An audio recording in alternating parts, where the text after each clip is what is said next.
Hmm. Hello, Briat. Yet Uh, another day. yes, yes. Was it that side? Uh,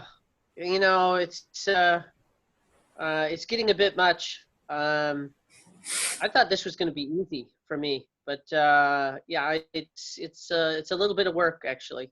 Hmm. I live alone, so it's a lot. So, Mister, today we talked about having there's a lot of fallacy and misunderstanding around karma and being able to explore what karma is and maybe taking a little the mystery out of it for people, and also being able to look at what the use of understanding karma is. So where would you like to start in regards to exploring karma? I think a simple definition is a good start. That the word karma, it's a Sanskrit word, and it can be defined in different ways according to the context in which it's used in. Sanskrit is often like that, like a word actually contains more of an energy and or principle, and according to how it's used, the context, they manifest according to the circumstance, the time, place, and the circumstance. But the karma as a word, it means action, it means work. It also refers to the principle of cause and effect. So the same word Yep. can be used in a bit of different ways. Generally, people have the notion that karma is talking about cause and effect. What you put out is what you get. If you put out bad, then that's what you get bad. If you put out good, then you get good. Um, Okay. and that, yeah, so that's generally the accepted notion of karma. Something happens to So you. talk a little bit about action and work. So cause and effect, you put out good, you get good. You put out bad, you get bad. Mm. The action and work portions is what is describe that a little bit. Yeah, it's that by anything you do, even if you sit down and do nothing, that's also considered action. You're still doing something. It's not Yes. possible to do nothing. So, Yes. and by doing something, that means there's going to be an effect, and that's what karma Okay. is. Like whatever you do, whatever thought you have, that it has an effect and is going to have a reaction, or the reaction is the effect. So there's a cause and there's an effect, and that we're Yep. performing You're gonna get different. a result. Yeah, we're putting energy into a project and we desire a certain result by those efforts, and we desire Yes. success, or we are putting work in and we desire to get paid, and then we want to get paid. So it's Yes. generally the notion. So when you talk about karma, it's also usually um, translated as fruitive activity. Means an activity from which you desire to harvest some fruit from. Fruitive activity. I like that also. And then also everything that you Okay. do, like in the Bhagavad Gita, it says that in this material world, every single endeavor is always covered by some fault. Like fire is always covered by smoke. So it's not possible to do something without a fault, without there being some kind of fault in there. And that Okay. also implies that there'll be some reaction for that also. So karma is actually an extremely complicated thing, and it's not actually possible to trace back um, which activity caused which reaction you're receiving, because if you do 1 2 3, the reaction that you're getting is not necessarily going to come in the sequence 1 2 3. They can mix together Yes. and come as one event, or they can be separated by a lot of time. Yeah, Yes. they don't necessarily have to And come. also some surprising outcomes, Mm, which you're calling faults. There can be undesired and unexpected yeah. results out of all of your actions. So Mm, always being prepared for that. There's something else that's going to be coming with this. yeah. Like you think you're doing one thing, but actually you're doing something else. And then when you get the result of that something else, you're wondering like, why did I get that? Because I actually wanted this. but you don't Yes. know that So what what you did I did do was actually wrong? not what What you are should the be things supposed to people do. do? What did I do wrong? Yeah, God isn't listening. The world is a horrible place. Self-doubt. There's a whole bunch of stuff that comes up with that when, yeah, when we're talking about expectation. And sometimes it's a fault. Sometimes it's an expectation that's having an effect on what it is that you're creating. So yes, it is very complex. There's a lot of levels to what's actually going on there. Um, and action is also Anything else? likened to planting a seed, because by whatever action you're doing, you're planting a seed, and from that seed a tree will grow, and then from that tree there will be fruit, and then you will have to go and reap the fruit from that tree. So Yes. that means whatever action you perform, that means you have to remain in this universe, in this material creation, to harvest the results of what you did, which implies that there's be another life you have to come back for. Even if everything you did was only good, you means you have to take another birth in order to come and to get the fruits of that result. So this is what karma is, and karma also can be used to mean good action. And then the word vikarma is meant, it means bad action or negative action, or, Uh-huh. yeah, or action So, to produce a result which is undesirable, or it'll make you suffer, which is actually, this is what the word sin means. It actually means destructive activities, self-destructive activities, because they produce a reaction which will harm yourself. That's actually what sin means. It's not just some rule a person made up, that things you're not supposed to do. It's actually something that if you do it, it's going to harm you, because it's going to come back and bite you. And then you get the word akarma, which means no action, which means you're doing something, but it's not action. And in the Bhagavad Gita, yes. and that's quite a nice concept. I like that. In the Bhagavad Gita, Krishna says that only one who's able to see action in inaction and inaction in action, only such a person actually sees things as they are. And what that means is that if by force you make yourself do nothing, you sit down by your process of discipline, whatever that may be, you completely stopping the mind and all sensory activities, that that is actually still action. But a person Okay. who is working for a spiritual cause, for their own spiritual emancipation and also for the spiritual upliftment of others, that person is actually not performing any action, even though it looks like they're working just like an ordinary man. But because the result of that action is transcendental, it's spiritual, therefore that is not action, because action means material. And that kind of action Okay. is So, transcendental. so yeah, there's two things I want to talk about, and that I think that you started explaining. One of them is that to be to not be making an impact on the world, and that you're going to have to come back and actually interact further, say, in reincarnation in another life, um, because you've put something out there that you need to go and respond to, is that what's neutral is service. So is what you're saying is what's neutral is service, and when you are in service to, in a spiritual way, to all that is around you, you're not making any ripples. You're actually in the natural way of doing things, so you're not creating any karma for yourself. Is that what Yeah, you're saying? yeah, yeah, Okay, that one's new. that's well put. There, I, I like I that. learned something. It is because in the Bhagavad Gita they say that a pious person, they perform positive activities, karma, not vikarma. But then such a person Uh-huh. will eventually realize. But the purpose of that is to try and become satisfied through engaging the senses with the results of activity, with the fruits of them, by enjoying those fruits. But as we know, Yes. these things do not satisfy us. No amount of money, no amount of um, fame or beauty or any of these things are going to make you happy.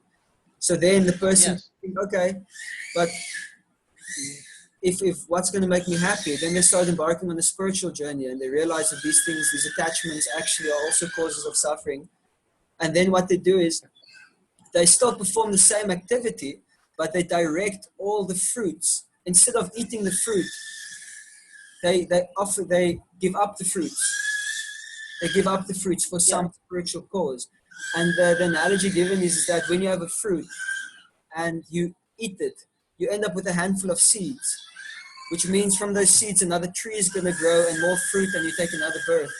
But if you give that fruit Okay. away, then there's no seeds to grow into another tree. So in this way, you can Ah. untangle yourself from the, how do you say, the crow's nest of karma that we are entangled in by just offering, by becoming detached from the fruits of our work. And that's a very good stage. This is called karma yoga, where yoga meaning you connecting your activity, your action to source. Yoga means to connect to God. That's what yoga means. So you're connecting your activity to God, karma yoga. And then Yes. that will actually purify one's consciousness, and one will feel a sense of satisfaction. And then and as one gets purified, then one even then when one gets to the stage of devotion, then even though if you're performing action, the difference is you're not doing it because you want to do it anymore. Whereas with karma yoga, you're doing it because that's what you want, that's your desire, but you're giving up the result. Yes. Whereas with devotion, it's like you're just doing whatever is needed, separate from what your own desires might be, because you're acting simply for the benefit of the beloved, of your beloved, your Just person. I just The room is sorry to interrupt. Is that just anybody that's listening that and hasn't listened to any of the other podcasts? Is that Briot has a young boy, and he's at the vocal stage, and he's fine. fine. He's reached Okay. the supersonic So frequency now. Is yeah. So I Yes, want to backtrack a little bit, and just to summarize, just to make it maybe a bit more digestible for our listeners, is yes. um, that we want to get to the point where our activities are directed for a spiritual purpose and not directed towards our own senses and our own little micro environment to try and satisfy ourselves like that by our own arrangements, but instead offering them up for the spiritual welfare of the greater of for the greater good of people in general. And in that way we can become free from our attachments by giving up the fruits. So so now I have three questions, three different lines of thought. So one is in the Bhagavad Gita they talk about I am not the doer, Mm. and not looking to harvest the fruit of my labor. I'm not interested in the fruit of my labor. Mm. Can you speak about that a little bit? It's an interesting point that you mention it. It's that what you're referring to is a verse that says Prakrita kriyamanani gunai karmani sarvasha ahankara vimudatma kartam iti manyate. It says that the living entity, under the influence of the false ego, thinks himself to be the doer of activities which are in actuality carried out by the modes of nature, which we also discussed in the previous podcast. Uh-huh. So this Yeah. idea of us being the doer is false. They actually carried out by the modes of nature, that we simply desire, and then according to our desire, but also according to what we deserve, which is the karma that we have, then material nature makes arrangements like that. And that even to lift your hand requires some superior sanctioning for it to happen. We're under the notion even, and this is now something I'm going to push to see, who will open up their consciousness to let this idea in, is that you are not the one lifting your hand. You simply desire to lift your hand. That there's a superior force which actually lifts your hand. So anyway, I'll leave that as Okay. might be very far out for some people. Yeah. So be that as So, and the way that I look at I'm not the doer is that I didn't create myself. I didn't create my skills. I didn't create my gifts. I didn't. I'm not the creator of myself. I discover myself. Yeah. Creation created me, and Mm, for me, it's a discovery. mm, So I'm not the doer in that. I didn't. If I'm aligned with what my, what my gifts are, and that I get to be the expression of that, but I'm mm. not the creation of that. Yeah. So that I'm able to I'm gifted with being a gift. I'm gifted with actually being conscious and being the character that I am and having the interests that I do, etc. So I'm not the doer in the sense of that I didn't create myself.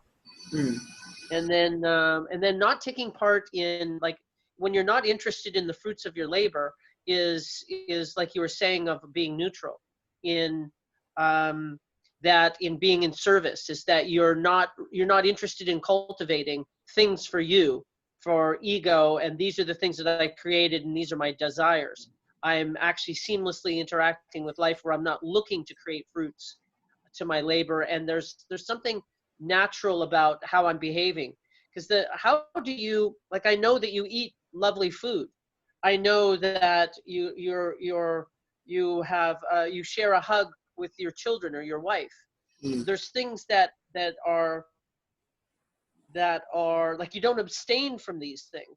mm. Where's the line between not creating karma and being in service and getting something for yourself? It's just not a steer.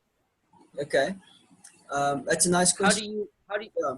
the value, like, It's a how do nice, you yeah. how have you set up your values? So my conviction is, I think it starts there. It's just acknowledging the truth of a situation is that these are not my children. This is not my wife, and I'm not this body. And these are just spirit souls who have inhabited different bodies, and we're just playing these roles now according to the bodies we have and the relationship between the bodies. So, Yes. but now, since I'm playing the role of a father, then also that means I have a responsibility as a father to my children. And part Yes. of fulfilling my obligation, that means they have needs I need to fulfill. So, which means there's love and affection has to be there. But it's not like coming from a headspace where it's like, okay, they need love. Okay, it's time to give them love now. Okay, so I give them a hug. It should really come from the heart, which is a natural thing to come. It's natural, which is another thing. We were talking Yes. about dharma the other day. That dharma is a natural, intrinsic quality or nature of something. So it's just natural for a mother or a father to have affection for the children, and it's actually their duty to be affectionate and raise them like that. But now, the Yes. meditation, or where the value comes in, is that not getting bewildered by those exchanges and starting to think, this is my child, he belongs to me. Because that's when you identify with your body. But you can do that while all the time remembering that this is actually not my child. This is very hard to do because the nature of these relationships really draw your consciousness in, which is fine. But if you have a strong daily Absolutely. practice, you can always be anchored into that spiritual reality while operating with these kind of external things. And it won't detach you from your spiritual understanding. Even you might forget it, and I oftentimes do. I still get angry, and sometimes when my kids are naughty, but um, but never a day goes by when I do not remember that what the situation actually is. That this is a temporary situation. These are just different actors playing these roles, and we're just going to do our best to play our part. Because I made a choice to get married and have children. So now I have a responsibility. So now I have to do that. Even though I'm not the doer, I am the one who desired it. And by desiring this has happened, now I have to take responsibility. And this is my responsibility I take. So in that way, I can still love them. I can still appreciate them and enjoy them in a sense. And at the same time, I can also be detached because my children might not grow up to be the people I would like them to be. They could grow up to be the biggest rascals ever. You know, there's no telling. Even if I do everything perfectly, they might still become nonsense. You know? So I have to be detached. I can't control that outcome. All I can do is do the best I can do and perform my duty and my responsibility properly, and then just accept whatever outcome might come and not be attached to that.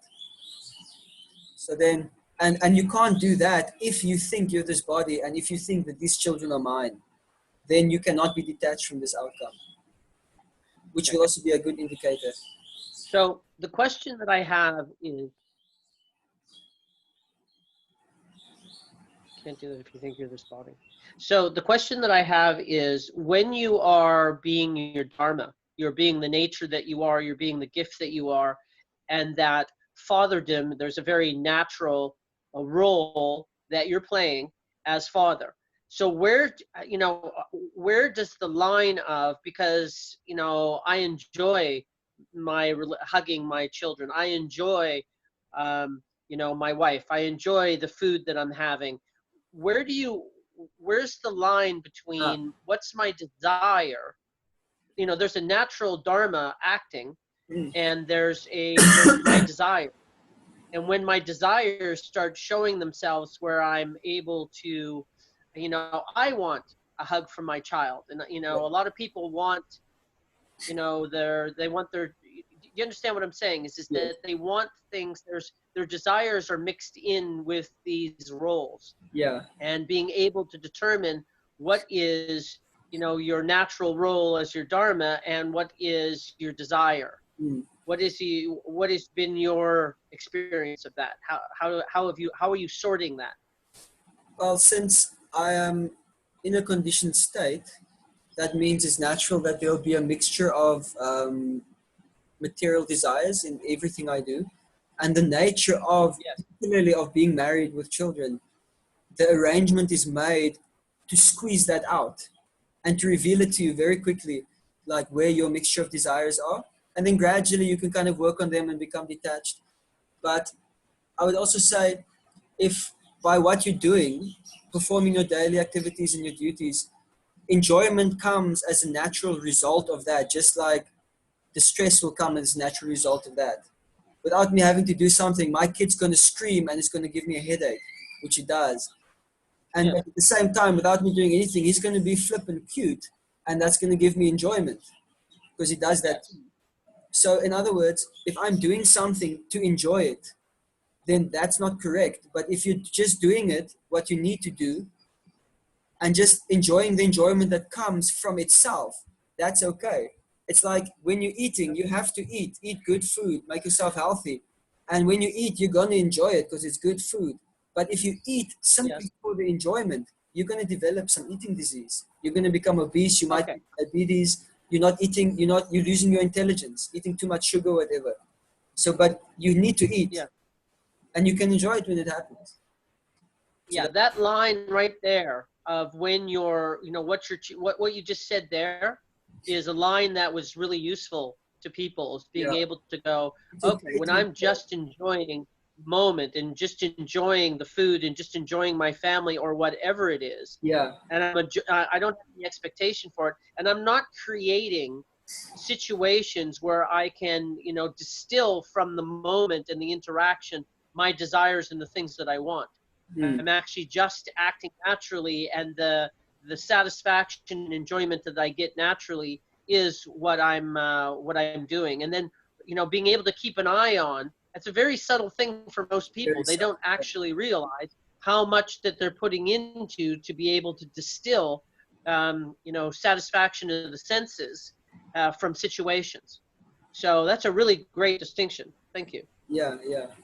Yeah, it's really nice, and it's helped me a lot. It's helped me a lot in my reflection and to see where I'm at, and also when that enjoyment naturally comes, it's actually, if we will kind of make a further distinction, that type of enjoyment that comes when you're just doing what you need to is more of an appreciation than an enjoyment. It's not coming out of the Uh-huh. mentality to enjoy, it's coming out of the mentality to serve, but you're appreciating all the goodness that's in there, and then that's enjoyment, Yes. that's proper enjoyment. But at the same time, not Yep. being under the illusion that this so-called enjoyment is going to be a source of my happiness, because now immediately I put it on another person or on something outside of myself has to make me happy, and immediately in that point you've identified with your body and your suffering has actually begun. And to be stay in Yes. that point where you can be, it's like one foot in the spiritual realm, one foot in the material realm, and that you do what you need to do Yes. for your have this physical existence. Let's engage it in a constructive way. But at the same time, let me not forget who I really am is that somebody who exists independently of this body. Yes, I think that's a beautiful distinction of being able to, it points to that your connection needs to be with self and knowing yourself, and that there's a deeper experience of your connection with you and the connection with self to all that is. Mm. And in your case, devotion in service. Yeah. And that as opposed to what most people are doing is setting up their life to be able to have little sensory rewards to be able to get through the next, bit, Mm. recess, coffee break, lunchtime, dinner, Yeah. family time, intimate time. All of these things are being able to, that I'm deriving my ability to sustain my happiness on this planet and the way things are, because life is difficult. Life isn't easy, and society isn't easy. So Mm. most people have set their life up that way, and that there's a couple downsides to that. As soon as you set your happiness up to something that's outside of yourself, you are it can be taken away. Number Yeah. one. You're Number setting two, yourself that it's up for a not bad real. time. Then you're setting yourself up for a bad time if you do that. Yes, and that is 90 some percent of the population, if Mm. not, so that's what people are doing. Um, just one last thing, one last concept. If there anything that you can say, because this is more the meat and potatoes of karma, of what people might be asking or interested in, is the cause and effect. Um, so can you say anything more about the cause and effect experience of karma, of what you're putting out? When we talked about if you put out good, you get good, and you put out bad, you get Yes. bad. A little bit more detail about how that works, so people go, oh, okay, I get that. So Yeah, it's a basic law of physics is that every action has an equal and opposite reaction. So you're putting out a particular energy, and then that same energy is going to come back in the exact opposite direction to you. And since you're like the center of your little universe, whatever you put out is going to come back to that center and affect you. So that means that whatever we're experiencing is because we're just receiving something that we sent out at some point in time in our existence. So, which I think is also actually a really nice, I think, logical progression from that is that why do good things happen to bad people is because they did bad things at some time. Oh, but this person, he never did anything bad in his life. Okay, yeah, but what about his previous life? Otherwise, how come something bad could be happening if this law is there that equal and opposite reaction? So well, bad things happen to monks that spent most of their life, if not all of it, in service. Um, I'm thinking about like your average person. There's definitely thought processes that they've had in this lifetime that yes, has gone out and is coming back. yeah, yeah, So I want to underline something there, is that the universe is very well designed to whatever you're putting out, so that you can, you can't see anything in a vacuum. So it's very well organized that whatever you're putting out gets reflected back to you, so you can mm, actually see what yes, you're putting out. mm, And that also patterns, like whatever people don't deal like internally. If I don't deal with my experiences of lack, and or my experiences of seeing lack in other people in some kind of way, if I don't deal with that internally, then you externalize it, and that your world is constantly giving you, depending on how much you're putting out and how long the universe decides what you need to see at any given time. If you're having a constant pattern of externalized negative experience where people or situations keep happening again and again, is that's really having you look at what it is that you're thinking, feeling, and putting out is mm, what's being reflected back at you. And it's a really interesting system. If we weren't getting that reflection, you wouldn't really know what you're putting out. yeah, So it's a really good way to learn, mm, is that, what are my patterns? What's happening to me? What's being exactly, handed back to me? What's being reflected to me? So that you can actually start looking at, because the change you're going to need to make is in here yeah. and in here. And So the only anything way else that you have you'll to be say able about to that? look at it, the only way that you'll be able to look at it like that is if you are humble. In what way? Well, if you are humble, then if you're not humble, you won't be able to see events in your life as being reflections of what you've You put. won't even look.